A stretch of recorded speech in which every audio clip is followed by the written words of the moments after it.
Para la democracia es muy importante la libertad de prensa. La libertad de prensa le permite al ciudadano ser protagonista en una democracia. Nuestro sistema constitucional establece pesos y contrapesos entre los poderes del Estado para que nadie tenga el poder absoluto y de esa manera evitar una tiranía, un gobierno despótico, una dictadura.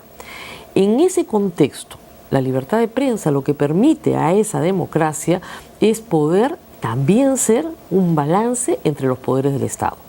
Poder fiscalizar, hurgar, poner luz donde todo está oscuro, llevar puntos de vista que no son los que tiene el poder oficial, llevar las voces de los ciudadanos, discutir, discrepar y presentar alternativas. Todo eso se hace cuando hay libertad de prensa.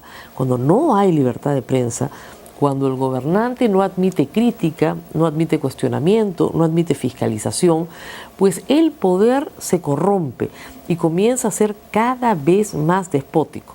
La libertad de prensa no es un capricho en la Constitución, es una libertad política, está hecha para ejercerse de manera política.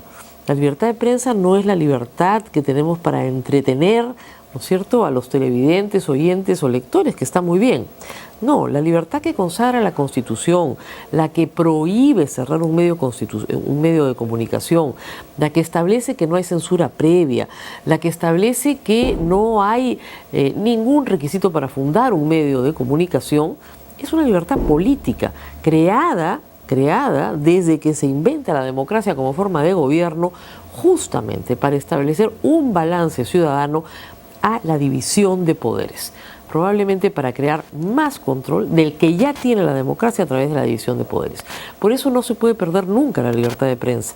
Es indispensable para medir si una democracia es sana o no lo es. Cuando no hay libertad de prensa, porque esta ha sido por muchos mecanismos modernos abolida, pues entonces no hay democracia. Hay una representación electoral tal vez, pero no hay democracia.